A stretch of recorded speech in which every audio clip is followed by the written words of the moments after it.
Се зголемува бројот на хоспитализирани пациенти во Штипското инфективно оделение. Бројот на хоспитализирани на инфективното оделение од вчерашните 8 се искачи на 14 грипосани граѓани. Исполнити се и детските оделенија како во Штипската клиничка болница, така и во Кочанската болница, каде најмногу се примени бебиња на возраст од 5 до 6 месеци. Бројот на евидентирани граѓани заболени од грип, според надлежните од Центарот за јавно здравје Кочани, е во пораст. До сега, до 51 недела, се 26 случаи.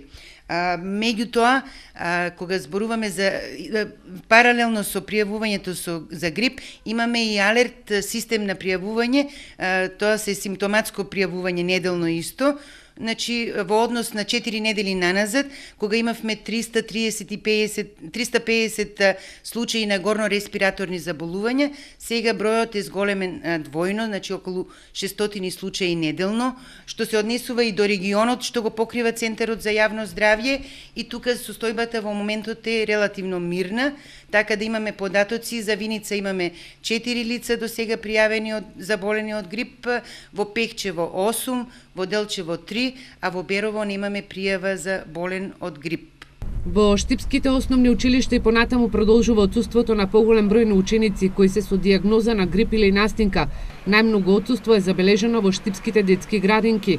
Во Кочанските училишта бројот на отсутни ученици е помал. Тимовите на брзата помош и понатаму забележуваат голем број на прегледи во текот на ноќните часови. Голем проблем им е малиот простор. Па, мислам дека ќе се реши тој проблем, затоа што е во тек веќе изградбата на клиничниот центар во Штип, каде што може да се види дека е веќе во средината на фазата на изградба. Лекарите апелираат на своја рака да не се зема терапија, туку веднаш да се јават на преглед кај матичниот лекар, кој ќе им ја препише соодветната терапија.